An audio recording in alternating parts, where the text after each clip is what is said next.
Hello friends आज आइছোঁ আকৌ নতুন এটা ভিডিও লৈ আজি আপোনালোকক দেখাম 40/50 হাউস প্ল্যান এখন কেনেকৈ ঘৰটো বনোৱা হৈছে তাত কি কি প্ল্যানিং কৰা হৈছে কেনেকৈ ডিজাইনটো কৰা হৈছে গুটেইখিনি A to Z আজি আপোনালোকক দেখাম এইটো যেটো আপোনালোকে দেখিছে এইটো সৰু গাৰ্ডেন এটা ঘৰটোৰ আগফালে গাৰ্ডেন এখন বনাবলৈ ধুনীয়া গাৰ্ডেন এখন বনাবলৈ চেষ্টা কৰা হৈছে যাতে ইয়াত বহুত ঘৰটো ধুনীয়া দেখি আৰু চোতালখনো ভাল দেখি এটো কাৰণে এই গাৰ্ডেনখন বনোৱা হৈছে তো বলক ভিডিওটো আৰম্ভ কৰো তো ভিডিওটো আৰম্ভ কৰাৰ আগত আপোনালোকক ৰিকুৱেষ্ট কৰিছো জনজনে মোৰ চেনেলটো সাবস্ক্ৰাইব কৰা নাই প্লিজ চেনেলটো সাবস্ক্ৰাইব কৰি ল'ব আৰু এনেকুৱা নতুন নতুন ধৰণৰ ভিডিও আপোনালোকে পাই থাকিব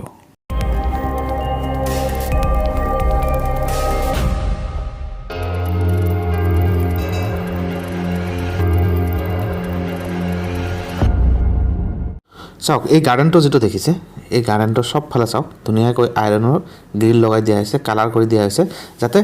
গ্ৰিলবোৰ বেয়া হ'ব নোৱাৰে আৰু ইয়াৰ প্লিনটো দেখিছে গাৰ্ডেনটো যেটো প্লিন দেখিছে তাত ধুনীয়াকৈ টাইলছ লগোৱা হৈছে সব ফালে টাইলছ লগাই দিয়া হৈছে যাতে বস্তুটো বহুত ধুনীয়া দেখি আৰু ঘৰৰ পৰা ওলাই আহি যাতে ফুলৰ বাগিচাটো দেখিলে যাতে বহুত ভাল লাগে মনটো ভাল লাগে সেইকাৰণে এই গাৰ্ডেনটো বনোৱা হৈছে চাওক এতিয়া আহিছো আমি ঘৰৰ বিষয়টো লৈ গোটেই ঘৰটোৰ আপোনাৰ মেজাৰমেন্ট আছে 40 ফিট বাই 50 ফিট তো 40 ফিট আপোনাৰ ব্ৰেথ আছে আৰু 50 ফিট লেন্থ আছে ইয়াৰ টোটাল 4টা ৰুম আছে আপোনাৰ মাজত আগফালে ধুনীয়াকৈ বাৰান্দা এখন আছে মাজত এখন কৰিডৰ আছে দুফালে দুটা ৰুম আছে ৰুম কেইটা বহুত ডাঙৰ ডাঙৰ ৰুম অলপ ডাঙৰকৈ স্পেস দিয়া হৈছে গাঁৱৰ ঘৰ যাতে মানুহৰ কোনো প্ৰবলেম নহয় ফাৰ্নিচাৰ ৰাখিবলৈ যাতে একো প্ৰবলেম নহয় সেই কাৰণে এটো ৰাখা হৈছে আপোনালোকে দেখিছে এটো ঘৰৰ ফ্ৰন্ট এলিভেশন দেখিছে ইয়াত স্টেপ কেইটা দেখিছে গুটেই কেইটা স্টেপ উঠি আপোনাৰ প্লিন হাইটটো বহুত বেছিকৈ দিয়া হৈছে যাতে ৰোড শট কৰাৰ পিছতো যাতে ঘৰটো তললৈকে না যায় আজিকালি এটো বহুত প্ৰবলেম হৈছে ঘৰবোৰ সব ফালে তলত গৈ থাকে ৰোডৰ হাইট বাঢ়ি থাকে ইফালে ঘৰৰ হাইটটো কমি থাকে তো সেই কাৰণে এটো ঘৰটোৰ বহুত হাইট কৰি দিয়া হৈছে যাতে ফিউচাৰত কোনো প্ৰবলেম নহয় এটো দেখিছে আপোনালোকে আগফালৰ ডিজাইনটো অলপ ইউনিক ব্লেক কৰি ডিজাইনটো কৰিবলৈ চেষ্টা কৰা হৈছে এটো যেটো বাৰান্দা দেখিছে গুটেই বাৰান্দাখনত গ্ৰিল লাগিব আৰু তাত আগফালে গ্লাছ লাগিব গ্লাছ আৰু গ্ৰিল যেতিয়া লগা হ'ব বহুত ধুনীয়া দেখিব ঘৰটো আৰু মেইন এন্ট্ৰিটো আপোনাৰ গ্ৰিল লগা হ'ব এটো দেখিছে এটো ড্ৰয়িং কাম গেষ্ট ৰুম এটো ড্ৰয়িং কাম গেষ্ট ৰুম আপোনালোকে দেখিব পাৰে গুটেই ৰুমটো বহুত ধুনীয়াকৈ কালাৰ কৰা হৈছে ফল সিলিং লগোৱা হৈছে সব ফালে ধুনীয়াকৈ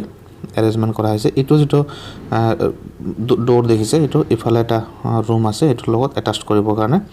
গুটেই ৰুমটো বহুত ধুনীয়াকৈ প্লেস কৰা হৈছে আৰু চাৰিটা ৰুমৰ ভিতৰত দুটা ৰুম অলমোস্ট ক্লিয়াৰ হৈছে আৰু বাকি দুটা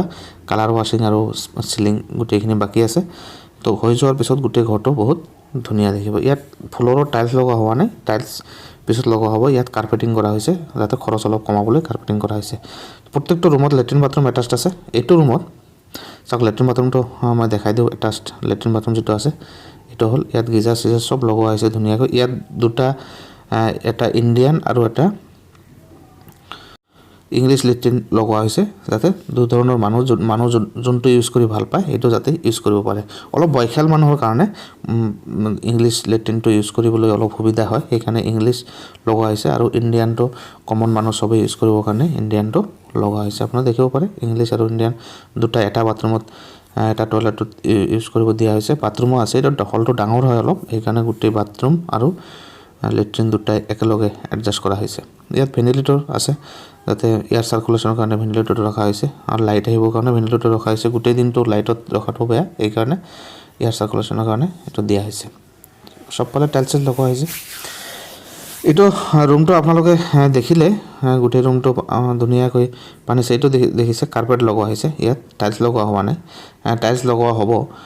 কেদিনমান পিছত টাইলছ লগোৱা হ'ব টাইলছৰ কাৰণে যেটো আপোনালোকে ফ্লোৰ হাইটটো যেটো আছে অলপ ডাউন কৰি ৰাখিব লাগে ইয়াত অলপ স্লাইড ডাউন কৰি ৰাখা হৈছে যাতে টাইলছ ফিটিং কৰাৰ পিছত ডোৰ এইবোৰ যাতে প্ৰবলেম নহয় ফিউচাৰত ডোৰৰ যাতে প্ৰবলেম নহয় ফিটিং যাতে বেলেগকৈ কৰিব লগা নহয় তাৰ পিছত আপোনালোকে দেখিছে এটো বাহিৰত ওলাই আহি আগফালে এটা বাৰান্দা পাব বাৰান্দাৰ পৰা কৰিডৰ এটো দুফালে কৰিডৰ আছে ওপৰত আপোনালোকে দেখিছে উডেন ষ্ট্ৰাকচাৰ আৰু ইয়াত গুটেইখিনি যেতিয়া ফল সিলিং লাগি যাব এই ডিজাইনটো ব্লেক আছে এটো মাজত কৰিডৰ যেটো ডিজাইন আছে ফল সিলিংৰ এটো ডিজাইনটো ব্লেক আছে সব ফালে এটো ধুনীয়াকৈ ডিজাইন কৰি দিয়া হ'ব ওয়ালবোৰ দেখিছে ওয়ালবোৰ আপোনাৰ ইন্টাৰনাল যিবোৰ ওয়াল আছে এইবোৰ সব 3 ইঞ্চি আৰু এক্সটাৰনাল যিবোৰ ওয়াল আছে সব 5 ইঞ্চি ওয়াল দিয়া হৈছে যিবোৰ পাৰ্টিশন ওয়াল এইবোৰ 3 ইঞ্চি ৱাল দিয়া হৈছে। এইটো ৰুমত দেখিছে এইটো ৰুমৰ ওপৰত ফল চিলিং বাকী আছে, কালাৰ ৱাশ্বিং গোটেইখিনি ফিনিচিং কৰা হোৱা নাই। ফিনিচিং হ'লে ৰুমটো ধুনীয়া দেখিব। ডোৰৰ ষ্টাইলবোৰ দেখিছে, ডোৰৰ ডিজাইনবোৰো বেলেগ ইউনিক টাইপৰ ডিজাইন দিবলৈ চেষ্টা কৰা হৈছে। এইটো গোটেইখন কৰিডৰ, বেক চাইডতো স্পেচ আছে, এইটো বেলেগ কিচেন নহ'লে কি বেলেগ ইফালে বনাব পাৰি। এইটো এটা ৰুম, দুফালে ৰুম দিয়া হৈছে, মাজত কৰিডৰ দি দুফালে ৰুম দিয়া হৈছে। এইটো একচুৱেলি দুটা ফেমিলি একেলগে থাকিবলৈ কৰিডৰ চিষ্টেমটো অলপ ভাল, নহ'লে আজিকালি কৰিডৰ নিদিয়াকৈ ঘৰ বনালে অলপ ভাল দেখি ইউনিক দেখি কৰিডৰ নিদিয়াকৈ যদি আপোনালোকে ঘৰটো বনায় আৰু বস্তুটো এটা ফেমিলিৰ কাৰণে আপোনালোকে কৰিডৰ মাজত নিদিয়াকৈ ঘৰটো বনাব, তেতিয়া অলপ ইউনিক দেখি ভাল দেখি ঘৰটো। কৰিডৰ আজিকালি নিদিলেও চলি যায়। তো এইটো চাওক, এইটো ৰুমো ফল চিলিং বাকী আছে, কালাৰ ৱাশ্বিং অনলি পুটিং কৰা হৈছে। কালাৰ ৱাশ্বিং কালাৰ বাকী আছে, কালাৰ কৰা হ'ব। ওপৰত ভেণ্টিলেটৰ ওপৰত দেখিছে, এইটো ৰেডিমেড ভেণ্টিলেটৰ। এইটোত আপোনালোকে গ্লাছো লগাব পাৰে, উডেন আৰু গ্লাছ লগাই দিব পাৰে আৰু ভাল দেখিব বস্তু। এইটো যিটো দেখিছে এইটো হ'ল বাথৰুম, লেট্ৰিন বাথ সব ৰুমৰ লগত লেট্ৰিন বাথৰুম এটাচ্ড আছে। আপোনালোকে সব ৰুমৰ লগত লেট্ৰিন বাথৰুম এটাচ্ড নকৰিও কমন লেট্ৰিন বাথৰুম ইউজ কৰিব পাৰে। লেট্ৰিন বাথৰুম সব ৰুমত এটাচ্ড কৰিলে খৰচ বেছি হয়, তো সেইকাৰণে স্পেচটো মাৰ যোৱা যেন লাগে, সেইকাৰণে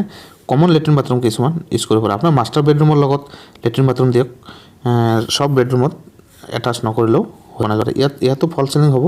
ধুনীয়া হ'ব, ওপৰত টিনৰ চাল পৰিব, একো দেখা নাযায়, বহুত ধুনীয়া লাগিব। তো আপোনালোকে গোটেই ঘৰটো দেখা পালে, গোটেই ঘৰটোৰ মাজত কৰিডৰ আছে, দুফালে ৰুম প্লেচ কৰা হৈছে আৰু ৰুমকেইটা বহুত ডাঙৰ। ইয়াত চাওক, ইয়াত টোটেল আমি 2000 স্কোৱাৰ ফিটৰ ঘৰ এইটো।